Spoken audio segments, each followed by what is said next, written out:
एक समय की बात है जब धरती पर देवताओं और मनुष्यों के बीच एक अनोखा संबंध था। इस संसार में एक शक्तिशाली देवता वरुण जल और समुद्र के स्वामी थे। उनकी एक सुंदर और दयालु पुत्री नायरा थी। नायरा का हृदय मनुष्यों के प्रति बहुत दयालु था और वह हमेशा उनकी मदद करने के लिए तत्पर रहती थी। एक दिन एक भयंकर तूफान ने एक छोटे से गांव को घेर लिया। गांव के लोग डर के मारे अपने घरों में छिप गए। नायरा ने देखा कि गांव के लोग संकट में हैं। उसने अपने पिता वरुण से प्रार्थना की कि वे तूफान को शांत करें। वरुण ने अपनी पुत्री की दुआ सुनी और तूफान को शांत कर दिया। लेकिन उन्होंने नायरा को चेतावनी दी कि मनुष्यों की भलाई के लिए उसे एक परीक्षा से गुजरना होगा।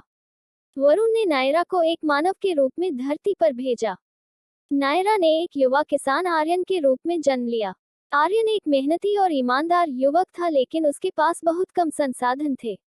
नायरा ने आर्यन की मदद करने का निर्णय लिया और उसके खेत में छिपे हुए एक जादुई बीज को उसके हाथ में रख दिया। ये बीज जब बोया गया तो वह सोने के फल देने लगा। गांव के लोग आर्यन की समृद्धि को देखकर हैरान रह गए।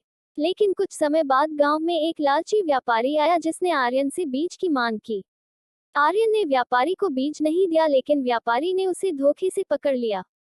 नायरा ने आर्यन की मदद करने का निर्णय लिया। उसने अपनी दिव्य शक्तियों का उपयोग करके व्यापारी को सबक सिखाया और आर्यन को मुक्त कर दिया।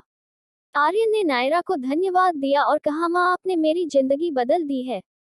नायरा ने मुस्कुराते हुए कहा, ये तुम्हारी मेहनत का फल है। हमेशा ईमानदार रहो और दूसरों की मदद करो। इसके बाद नायरा ने वरुण के पास लौटने का निर्णय लिया, लेकिन उसने ये वादा किया कि वह हमेशा मनुष्यों की रक्षा करेगी।